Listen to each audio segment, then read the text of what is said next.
Welcome to the Richmond Film Network Podcast, your all-access pass to the world of independent cinema. Each week, we go beyond the credits and sit down with the creatives who turn vision into reality. Tune in weekly to find out who's on the RFN Pod. Hey, everybody. Welcome, RFN friends. If you are a returning listener, then you know this is not the face you normally see. And if you're new, get used to seeing me around here. I am your guest host, Zakiya Roberts, and I'm so excited to be stepping in to host this amazing filmmaker, Cephra Stuart. And she is a Virginia-based filmmaker, a writer, director, and producer whose storytelling is powered by emotional truth, psychological insight, and a firestorm of original ideas. I love that. Growing up as one of 7 children in rural Virginia, Cephra cultivated the empathy, resourcefulness, and emotional intelligence that now shape her cinematic voice. Her debut feature, San Francisco Bae, which we will discuss today, is a fresh coming-of-age story that blends romance, humor, and social commentary in a voice that's unmistakably her own. Please, let's welcome Cephra Stuart to the show. Yay! How are you? Doing well. How are you doing? I'm so excited to have a conversation with another female filmmaker, a female filmmaker of color, a female filmmaker from Virginia. It just really gives my heart so much joy to be able to have you on the show today. I'm so happy to be here. Tell me about you. What inspired you to start making films? I know you started in theater and also had an a cappella group. Yeah. Okay. I grew up in a family of 6 siblings. So there were 7 of us total. And my mom was a theater director and my dad was a basketball coach. So we kind of I don't know. I feel like we've been like the Troy Bolton from High School Musical. All of us this push-pull between sports and entertainment. Mm-hmm. And so I just grew up kind of in this team where we were always either on the stage or on the court. And regardless of which of those venues we were at, I feel like it's all storytelling and teamwork and working with people to bring something to life and having to navigate different personalities. And so Absolutely. I've always loved entertaining people. That's just kind of been a part of who I am. And I think the bug really hit me after I started an a cappella group in San Francisco. I just realized I was spending 90% of my time thinking about our group, what we were going to perform, what we were going to sing, how we were going to do it, what kind of gigs we were going to get. And I realized that I wasn't doing my day job. And that should probably make storytelling and writing my day job. So that was definitely the biggest catalyst for sure. Okay, I love that. And so just humor us a little bit. Tell me a little bit about this a cappella group. Like, was this your idea? How many people were in it? How long did it last? Were you before Pentatonics or after them? Definitely after Pentatonics. But I had actually been doing a cappella long before Pentatonics. I did it in my sister had an a cappella group when she was in high school. So that's kind of where I first got the inspiration. Got the bug. Okay. Mm-hmm. And then I love it. Yeah, in college I sang in a couple groups. And then when I moved to San Francisco, I sang in a group. And then 3 of us left that group and started our own. So yeah, it was definitely our little brainchild. And we all had different skills that we needed to start our own group. I love that. So you've just always been a performance kid. Did you do musical theater as well? For sure. Yes, love absolutely. it. Okay, so 2 things I want to talk about before we jump into San Francisco Bae. Mm-hmm. When did you make the switch to wanting to be the storyteller from behind the lens, so to speak, versus growing up in this very performance-based kind of thinking? And then San Francisco, where did that come from? You're from VA. What put you on the other side of the country? Whew, that's a lot to unpack. I'll start with that one and then work my way to your first question. So San Francisco, I actually I had a boyfriend of at the time, I think we had been together for 4 years and we graduated It's from college. always the boyfriends, I guys. Isn't know, it the I boyfriend? know. Just joking. Go ahead. No, it's classic though, so classic. And we both were graduating from college at the time, and we both had been raised in Virginia and wanted something different. So we applied to jobs all across the country, and we said, whoever gets a job first, that's where we're going. And so he ended up getting a job in San Francisco, and so we both moved out. And it ended up becoming just a really great home. I learned so much there. I spent all of pretty much my 20s in San Francisco and learned so much about myself, about life, about love. And the film really speaks. Like, if you watch the film, it is so just paying tribute to my life there and the coming of age experience that I had and the journey that I went through transitioning from tech into entertainment, and what that choice felt like. So that's definitely how that all came to be. But reversing back to your other question, which I think was, oh yeah, how did I get from wanting to be behind the camera instead of in front of the camera? That was tough because I definitely thought about starring in this project, but since it was my directorial debut, I really wanted to be able to give myself to my cast and crew as much as I could, even though producing is a whole other beast as well. So I elected not to be in this one. But what really inspired me actually was seeing Hamilton in San Francisco. I was just sitting in the audience and I was completely floored, blown away. And I was just thinking, wow, how incredible is Lin-Manuel Miranda, who wrote this amazingly beautiful piece that people of color are able to perform all over the world. Every character is cool. Like, being a part of that production must have just been a dream come true. And I realized that I wanted to be like that. I love that. Anytime somebody says Hamilton inspired them, or like Wicked inspired them, or Amos Behaving, like any of my favorite musicals, I'm like, this is my performance twin flame. I love it. Okay, so now we get how you got out there. We get that this is your first film directing, and you didn't want to also direct yourself, which I think is smart. Any filmmaker out there knows directing is a whole beast. Being the creative head of a project is a whole beast. So to also star in it, and this lead has she has a lot of work to do.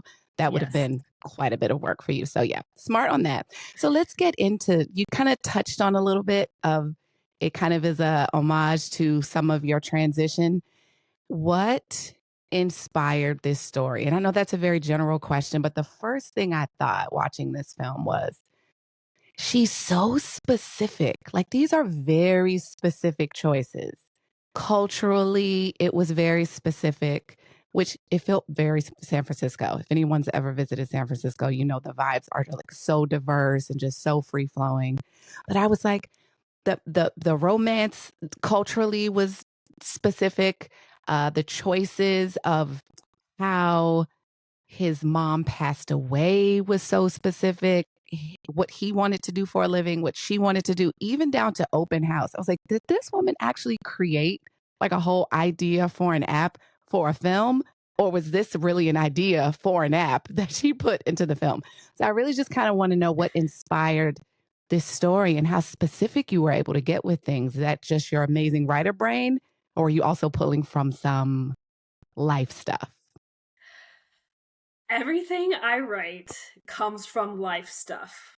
However, I am also very creative, and so there are definitely some things in there that definitely I hadn't personally experienced, but either had heard from friends of friends, or I had read from something online or while I was at work. But the choice to star an Asian male and a Black woman was very intentional. One, I'm a Black woman, so that definitely was something that I wanted to do. But the other reason was because I actually was really into dating analytics and science and research for a period of time. And I, at one point, wanted to have my own dating app, and I worked for Bumble for a little bit. And one of the things that came up in my research a lot was that Asian men and Black women have the worst experiences on dating apps, and also they feel like they are the most negatively portrayed as Yes. romantic partners on screen. And so I knew I wanted to have two leads in these groups that were sexy, that were complicated, that were interesting, that were dynamic, that were flawed, but like still desirable. And so it's very intentional that I wanted them to have several romantic interests in the story, where like Sierra was pursued by the entrepreneur and also Alex, but Alex is also interested in Stacy. And so like, Right. you know, they each had their own little they had options, right? Because they were both desirable partners. So that was very intentional and something I wanted to portray on screen. In terms of like some of the pitches and companies, those were things that there was a period of time. I'm very entrepreneurial. So I go to a lot of like pitches. I go to a lot of like hackathons and days like that. And almost everything in the film were things that I had either pitched myself or I had heard other people pitch. So yeah, all of those things were, and again, more specific, I did a coding boot camp. So like In real life? In real life, I did a coding boot camp. You So are a woman of many faces. I love this. Okay, I'm sorry. Continue. You're fine. Yeah, so all of those little things, even down to the songs I wrote myself because I'm also a musician, as you know. So it's just all those little pieces are a bit of me in some way, shape, or form. Wow. I have to just like, because you already answered like 7 of my questions just in that one. Oh, really?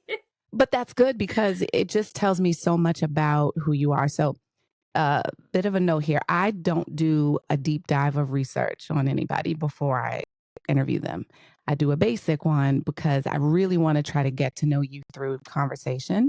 One thing to know that you were in an a cappella group, that's very different than knowing that you write original music that can score a soundtrack for a film, because that was definitely one of my questions was, did you license music or did you find composers? Because some of your music was just like so perfectly written for the scenes and placed really well. And your opening, the minute the film started, I said, oh, this feels so elevated simply because of the shot choices and the music accompanying it. Like I already was locked into like, oh, what cinematically am I going to see? Because sonically I was tuned in and the visuals kind of everything complemented. And I've just done my first Piece of Nothing short film, and I know how important music can be. It really does emotionally kind of tell us what we're supposed to be feeling in any moment. So you sing, but you also write music, which is a whole nother skill. So you are really like, I'm like, oh, when I did the intro for you, there should have been many other commas and hyphens to all the things about you. So I love that you touched on the data point that I still have yet to actually confirm, because like you, I read those studies too that were saying that about Black women and Asian men. But what an interesting way to try to combat that. Like, okay, let's tell a story that literally defies that concept, because we know from the inside that these things are not true. Yeah. And I just love that you put it on screen. It was so visually. I thought when I read the bio for you and then the film started and I didn't see any Black people at first, I was like, what is this film about? And then when I really saw, because I sometimes don't read the log line either. I want to watch it blind. And then I saw the story that you were telling. I was like, oh, girl. Okay, girl. I like this. So these characters are so important because of the story you're telling, but also I feel like there's a statement that you're making. You didn't want to play the lead role yourself in your directorial debut. How did you go about casting? Did you hold a call? Did you go on Actors Access? Do you know these people? What was the process there? Whew. It was a little bit of all the above. So I definitely posted on Backstage. I posted on casting networks, and I reached out to people. What else did I do? I scoured Backstage, and I watched independent projects. That's how I found my cinematographer, actually, was through just going to film festivals. My lead I had actually watched in The Reading with Monique, and I thought she was excellent. And I just sent her a cold email saying I had this project, and she graciously responded and was interested. So that was Wow. really, really cool. Alex, I actually found on Backstage and just like watched his reel and thought that he would be the perfect Alex. And then his audition, he nailed it. And he was such a joy to work with. So yeah, it was a little bit of all the above. I actually shot the project, fun fact, in Virginia. I don't know if you knew that. I shot it in Virginia Beach, Gloucester area. And so What? I know, Plot twist, right? guys. Yeah. What? Very secret. And that was a whole nother like facet of this. Like we moved the project from San Francisco to Virginia to save money 2 weeks before the shoot. So I actually had to recast 2 weeks before the shoot. And my first AD and also my co-producer, Duke Sayer, I have to shout him out because he reached out to a lot of casting and acting schools here in Virginia and was like, hey, we have this project. We need actors like stat. Can you help us?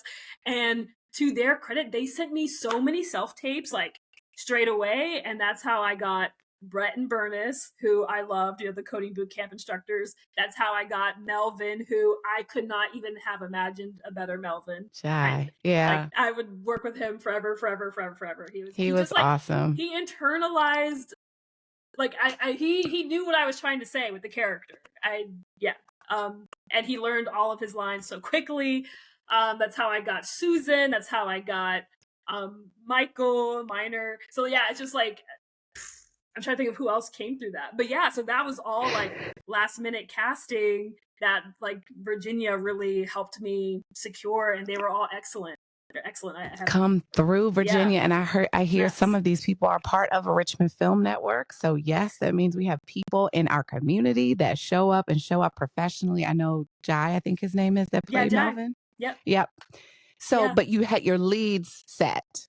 The leads were set. Giodi, who played Aparna, Giselle, who played Grace, Tim, actually my first AD found as well on Backstage. So yeah, that was, and he's actually based in North Carolina. So, and that was 2 weeks before shooting too. So it was a bit of a crunch, but my cast, they were great. The guy who played Anish, he's actually a good friend of mine. And so I had originally written him into the script to be in the music fellowship with the character of Alex. So he's the only friend that I had in the project. Is he an actor by trade? He was very believable. He's a rapper by trade. Oh, maybe that's why, because he was playing a rapper. He was just kind of like rolling. He was I was like, oh, he feels so artsy out in the Bay Area, rapper type of dude. Like, love the casting. Yeah. This is, and this is why you have to talk to filmmakers, because we know you're from Virginia, but we also know that this film is almost like an homage to San Francisco. You got some beautiful B-roll and shots in there. It's so crazy to now find out it's actually shot in Virginia. But not only that, that was a very last minute change. It was so kudos stressful. And snaps to you for being able to have a team that could create all of that and still pull together a full feature with a great cast. Thank you. So let's talk script. Yeah. How long did it take you to write this script from the start of the idea to final draft? Well, the origination of the idea I had in 2021. I was taking a class actually through Gotham in New York, and it was like a 10-week screenwriting course, I think. But that course, we just focused on like how to tell a good story and how to make compelling characters. So I just spent that whole course basically crafting Sierra and Alex as characters and the world around them. There were some other characters in the original version of the script. She had a boyfriend and so actually there was like a breakup, and it was actually, I'd be interested to go back and read it because it's been so long, but that it was a little bit more dramatic. Those early iterations, you're like, what did I have going on at first? I love that though. That's kind of like the behind the scenes stuff. Okay, so when did you feel finished with the script, ready to go? I think to be ready to go January of 2023. But if I'm honest, I think as a writer, you're just like, you're never really Yeah. There's Still always tweaking. improvements. And even like there were some scenes that I had to rewrite last minute because of location changes. So Right. and Yeah. even we had to cut 30 the original cut of the film was actually 2 hours. So 30 minutes of the film was actually cut. So even what you're seeing is not the full script in its entirety. But I needed it to be 90 minutes for the genre and, just for pacing purposes. So there's like even a whole, like, yeah, there's a lot that isn't in there that we caught. That is crazy.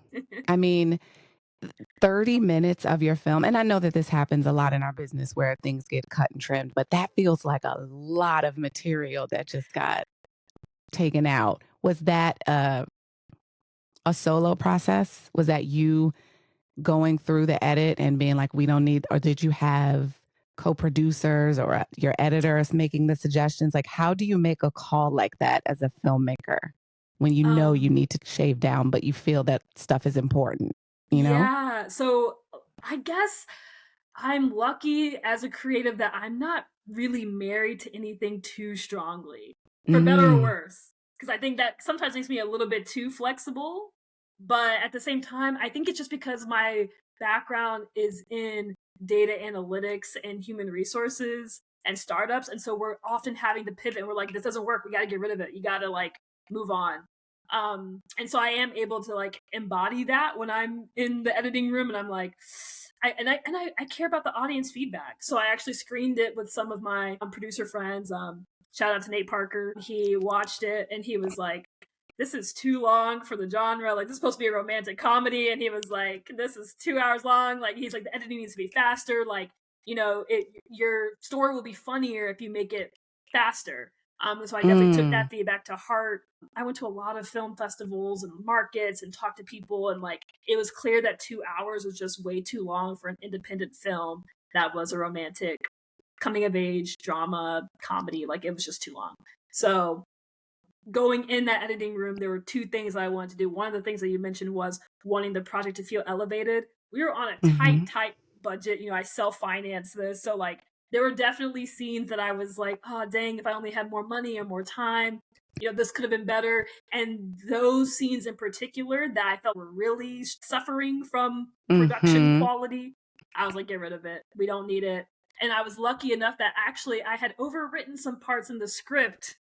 And actually, this is a great lesson for me. It actually has made me a better writer because I realized, oh, I didn't actually need that scene for the audience to understand what's going on. So even though 30 minutes is a lot, to your point, that's almost like 30 pages of material. Yeah. There was a lot that I didn't need that I had overwritten. So that was lucky in the sense that like I was able to cut that time and the story still feels complete. Oh, girl. Yeah.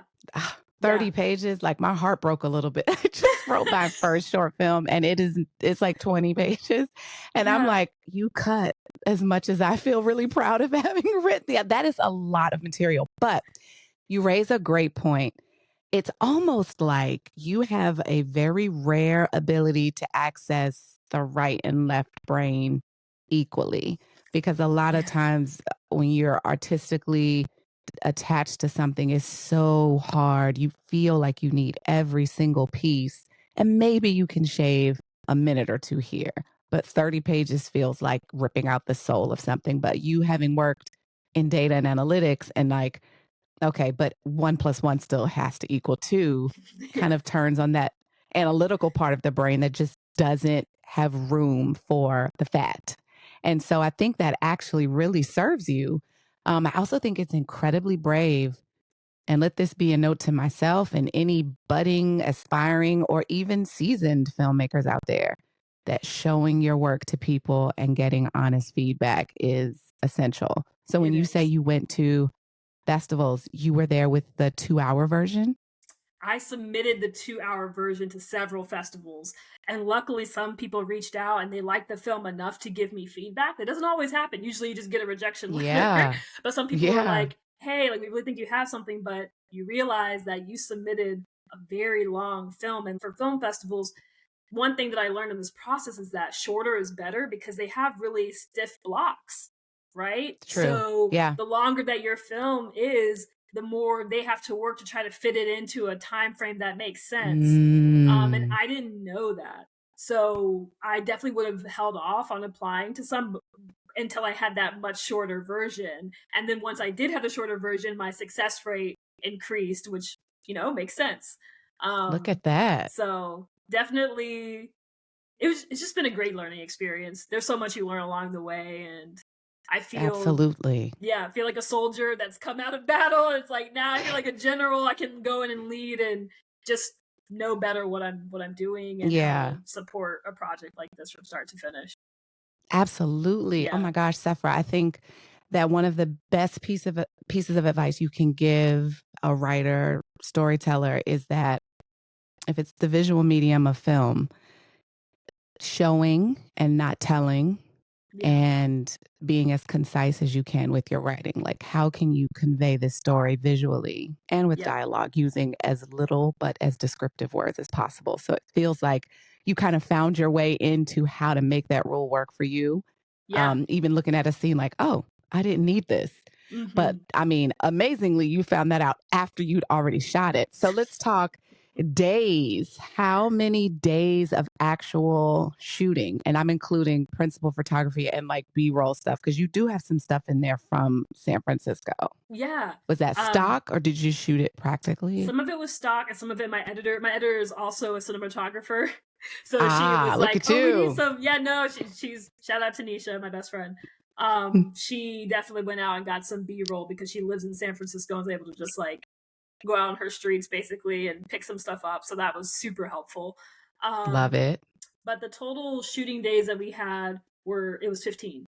So we did 5 days on, 1 day off, 5 days on, 1 day off, 5 days. And we did it all in one go. Wow. So we had, even though it got down to an hour 33-ish, you had a 2-hour film that you shot in 15 working days. That's correct. Yep. That's pretty amazing. Sometimes when people do stuff like this, I'm like, Hollywood, what are y'all doing with these 9-month shoots for these movies? To be when honest, they have budgets. Yeah. They have budgets. Okay, so are you mum's the word of talking about your budget? Because I know you self-finance. Are you willing to put that out there for all the filmmakers who want to look at this film and be like, she did this for that? Or I'll never have that amount. What are you willing to share? Yeah, I'm happy to share. So my budget was $135,000. Nice. And you were able to put all of this together yourself. You are a monster. Like if we had an applause button, that's what I would press right now for you. And obviously you have a great tribe of people, filmmaker, producer community, a lot of resources. And it seems like you're not afraid to just ask for feedback, ask for input. And I think that those things help. You seem to have a great spirit. So I'm sure that helps. But it's not easy to put money into a project that may or may not go or may not do.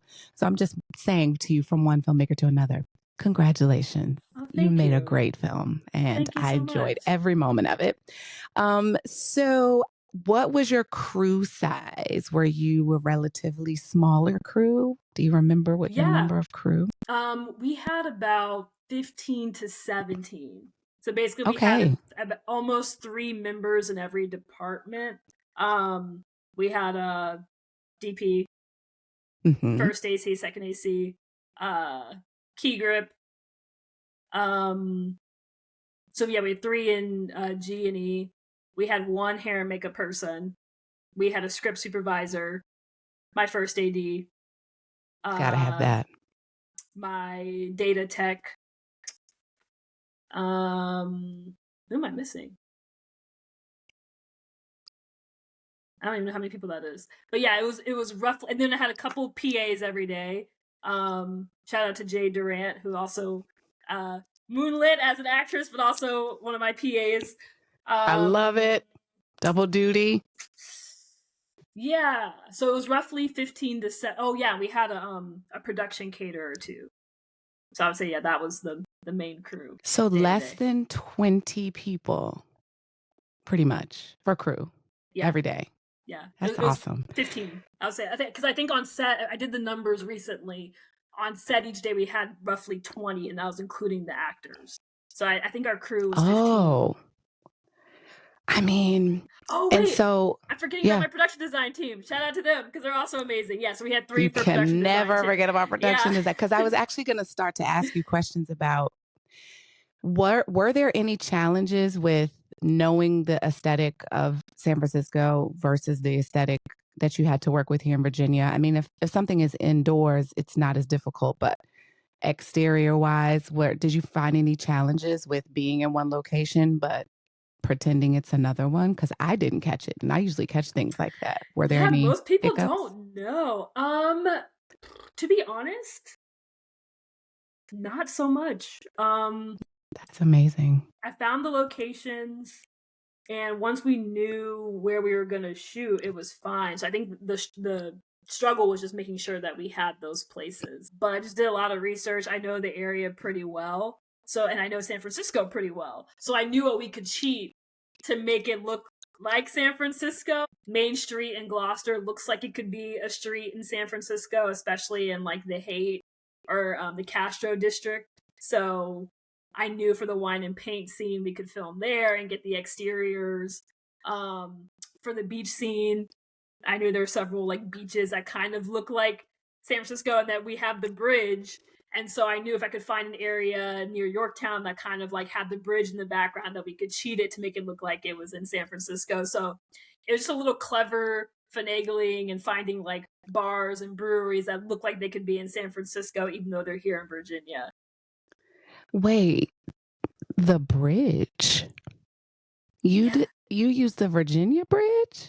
No, but I shot it in a place that was near a bridge. So basically that B-roll shot so of the bridge, depth and of then wow. Talk about the art of cheating. Film is really movie magic. I know I got to go back and watch this film again, right? Now I got to go back and Where's Waldo?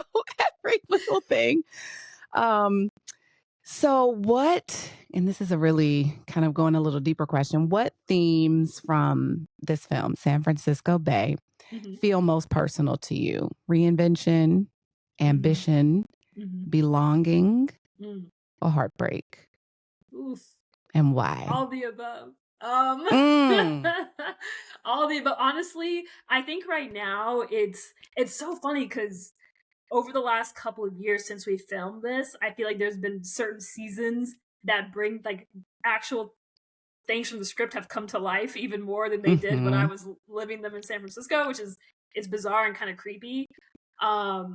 But I'll say, like, I feel like I'm in the season of my life where I am Sierra right now, right? Where it's like I'm pitching all the time. In entertainment, you're facing so much rejection. You're trying to get people to believe in you. My background is unorthodox. I haven't put in my dues, right? Like a lot of people went to film school and they have the network and they have the communities and they've been on set for 20 million years. And, you know, they've, I guess, put in their due diligence.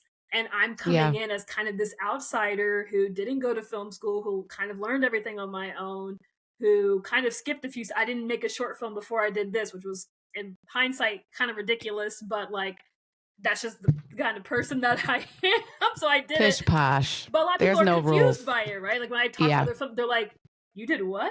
Like they think that I'm nuts. And maybe they're right. I mean, there's probably some truth to that. But at the end of the day, I feel like I'm in that season where I am Sierra and I am like hustling, putting my heart out there and like doing my best and just trying to get people to believe in me. And I just finally feel like I'm getting some traction actually on the writing front, which is great. I'm super honored and excited. But it has been a journey. Like I've been doing unpaid internships this entire year, just trying to learn and trying to see and be exposed to as much as I can. And it's been a journey. Man. And I'm broke now too. Yeah, having to craft people's. Yeah, I'm literally Sierra. I'm Sierra. I went from being a partner to being Sierra. So here I am.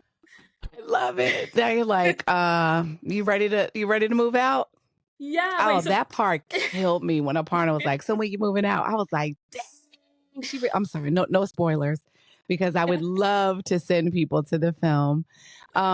Listen, you're not really an artist unless you've had a moment of struggle. So No, facts. you're broke for the art, and you're It's broke because, true.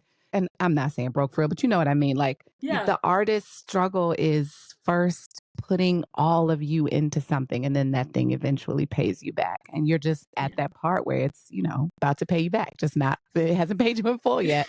Yeah. But I kind of wanted to talk about your directorial style. So this was your first time directing. And like you said, you didn't do a short first. And I actually really admire that. I think that a lot of times our industry, it says it's art, but it has all of these rules that you are quote unquote supposed to follow. And some of those rules are for good reason, right? The universe has rules. Like if you jump off a building, you're going to hit the ground, like gravity exists. Right. But also art is art. And so finding your way into what your process will be, I think is important for each storyteller to find their own way. Yeah. I mean, you cut a short film out of your movie. Okay. So you clearly had the chops to write a feature, self-produce it, cast it, move it 2 weeks before shooting it, recast, and get it done and have it in festivals and have it available for people to see. So people do shorts because features are intimidating. So bravo to you for being able to do that. But as a director, it's a huge undertaking being the leader, conductor of the entire thing, right? Everyone's looking to you to literally maestro the event. How would you describe your directorial style? Are you very much the actor's director or very shot intensive? Do you marry them both equally? Like, are you having private rehearsals with your cast on set, or did you have a lot of pre-rehearsals before filming for those 15 days? Kind of walk us through how you found your directorial style in this project. Well, so I'll say my directorial style now is going to be quite different than what it was for this. And I can tell you why. Okay. This was my first time directing anything outside of the realm of a cappella, genuinely. So I had watched my mom direct theater. I had watched my sister direct theater. And I had watched my sister direct a proof of concept pilot that she had done the year prior. So those were really good experiences just to understand the basic fundamentals. I did take a directing class at UCLA, but it was during it was like I took maybe 4 weeks of that before we were shooting day one. So I didn't get to finish that course, but I did get like the firestorm of information in the first 4 weeks. I would say that for me, I am an actor's writer, which lends itself to making directing so much more fun when you have the time and energy to do so. Because I think the way that I write is very easy. Like I've noticed now getting back into acting that there's certain scripts that you will get where it's not easy to remember the lines because some of the lines don't feel very intuitive. Absolutely. Or they don't feel like the story flow isn't as logical, and I realize that my writing, to me, and I would be curious to hear what my actors say, I think it flows very naturally, and so it makes memorization very much easier. Intuitive. Yeah. And I think even the way the scenes play out feel quite intuitive as well. So to be honest, we had 0 rehearsals. We did blocks. So we had 0 rehearsals, which I would not advise. What you are over there just doing it your own way. I love it. No, I would 0? Not 0. I would not advise that. But what we did do was right before we were shooting, we would do blocking and we would rehearse a few times, and then I would just say, let's roll. I don't do a lot of takes, especially if it's a super emotional scene. Once I feel like I have what I need. However, knowing what I know now, I would have very different approaches to certain scenes and certain situations. Like I've done intimacy coordinator training now at this point, so like I have. I was just going to ask about that. And also now that I've been editing a lot of different types of projects, I have a very different approach to how I would capture scenes at this point. I'm more of a dialogue heavy theatrical writer. So most of my scenes are, I'm not a very visual person. At least I wasn't when I was directing Both this. them. Mm-hmm. That has completely changed. So I think my next project will feel and look very different to this. So it's hard to answer your question. I would say I am an actor's director. Like, I'm there to serve them first. I want to make sure they're comfortable. I want to make sure they understand their characters. For this, I sent all my actors a huge breakdown of their characters, their Enneagram signs, their zodiac type, what their goals. Like, I had a little PowerPoint presentation, what their color energies were. So like, I gave them a lot to work with, knowing that we wouldn't have rehearsals because I wanted them to feel empowered. And I had an open door. They could like call me or message me if they had any issues or questions. Yeah, so I definitely want to support them and make sure they feel fulfilled and honored in the character they're portraying. But I'm also very team oriented. So like, I gave my DP a lot of creative liberties, and we actually collaborated a lot on how we wanted certain shots to look. He did location scouting with me, and my first AD also, he's a very visual person. So it was definitely a collaboration. Beautiful. My production designer, she had a lot of really amazing ideas. And so to me, it's a collaboration. That's just who I am. I guess I would say I'm a collaborative director, but I come from the perspective of an actor first. I love it. And so because I totally align with that. I feel like I was like, oh, she's in my brain. That's we speak the same language. Oh, yeah. That's actually something I'm trying to put myself through before creating something visually, is to try to be more visual with the writing versus the actor heavy dialogue writer that I am, because I also come from the stage and I'm an actor. I was an actor first, so I get it. But now, and I know that there are specific scenes and circumstances, because I actually had a question about intimacy coordinator for you. Okay, cool. Things that we learn. But what would you specifically, like going into your next project, you would say you would be more focused on shots, still giving your actors their just attention, but like what would be different? Because everything that's completely changed would affect your directorial style. How? Like, what would be different? Yeah. Genuinely, I think I would be like, for example, I've been working on this short film for a long time that I really want to shoot. It's called Artificial Light. It's a sci-fi. Love it. For this, I have a lot of visual inspirations, a lot of scenes that I would send my actors in advance to be like, hey, watch how Chris Pine, emits this emotion in this scene. Watch this, because I want you to channel. So like that kind of director where I'm like, I'm sending you scenes to reference. This is what I want it to look and feel like, so that you can mentally prepare for the day when you get there. And also, of course, rehearsals. I think rehearsals are super important. Just so that you like the ease, and like once people, run their lines several times, they like just get into this flow that I think makes it easier to just relax for everyone. And also what I learned in my UCLA class from my teacher, I really want to have certain questions prepared for if an actor gets stuck. For them specifically, which I didn't have the time to really do. I only had that for one scene, and that was the Tim and Alex fight scene. Well, it's a good scene to have. I was very prepared. I had a lot of time. I think we had a break day before that shot.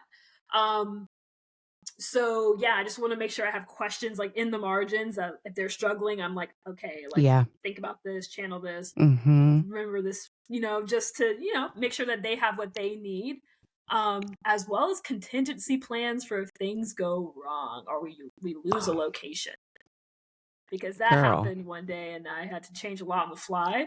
And that was stressful. So anyways, those are all the things I'd like to do. You changed the whole coast. So changing a location should have been like nothing for you. I mean, you just like pulled this thing out, girl.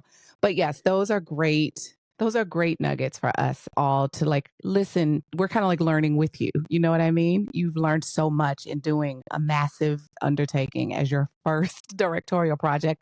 So proud of that. So I feel like even your writing style is probably even morphing, because now you're writing seeing the pictures in a different way than before. So I just love Yes. listening to you learn. I feel like I'm getting to learn with you. Like, oh yeah, note to self. Okay, so I have some lightning round rapid fire questions, really fun. Just jump out there and then we'll wrap up in a little bit. Okay. Mm-hmm. Coffee or tea? Or Both. neither? Both. Both. Okay, Yep. love it. Yep. Favorite movie, this is hard, you could watch 100 times, like Stuck on a Desert Island, only movie you're stuck with. My best friend's wedding. What? I know. Classic. Love it. Nobody's ever given me that answer. Giving that answer, but it's the truth. I love that movie. I could watch it. I love it. And It's one of my faves. There's another one. Two Can Play That Game. Those two films I could just like alternate. Those I love them. I think they're Wow. yeah. But I'm also getting a little insight into your rom-com brain here too. I love it. You're diverse, but also it's like a through line. Okay, a filmmaker or any artist who's inspiring you right now. It could be music or visual artist. That's such a hard question. Okay, Robbie Williams. I watched Better Man. And that film really spoke to me and got me out of a funk and has made my writing so much better. I think there's a line in it where they're like, it's not a good song if you don't lose a part of yourself in it. And I was like, ooh, yeah, I want my scripts to feel. So I just went back to like a bunch of different scripts and just started going to moments and scenes and putting myself and like being very vulnerable. And I just felt like that film was... It was just amazing in every single way, and it was great. You watched it too? Yep. It's really spoke to me. So I would say I keep going back to moments in that project that just blew me away. So yeah. Okay, that's definitely your answer then, because when you keep going back to something, it's not leaving you; it's staying with you for a reason. So right now, that is a high on your inspiration list. Love it. It's going to make me go back and watch that movie again. One more, if though, you weren't, another one came to my mind. Mara Braca Keel's Forever.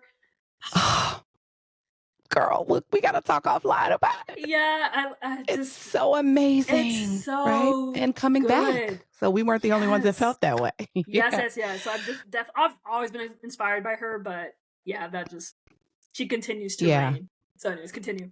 Sorry. Continues to reign. Shout out to the Achilles in general, but especially Mara Brock. If you were not making films, what would you be doing right now? Woo! Top of the head. Traveling. Love it. Traveling. And then she'd probably find a way to make a movie about it. But moving on, one word that describes what filmmaking feels like for you. One word. Fun was the first word that came to my mind. Fun? Yeah. Oh, you are definitely doing the right thing with your life.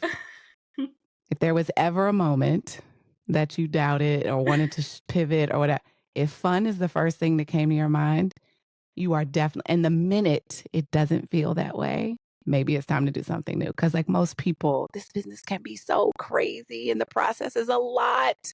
And people are like, I love it. But they don't always say fun.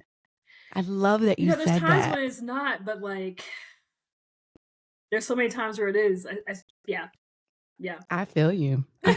Okay, well, tell us briefly what is next for you as a storyteller. I know you're working on a short and you said you've been editing some stuff. So you've gotten like more clear about your role as a director as far as the edit. So what's going on with you now and what are you working on next? And then obviously tell everybody where we can see San Francisco Bae. Yeah. Well, I just wrapped up an internship with State Street Pictures, which was amazing. I shout out to them because they're just an incredible team.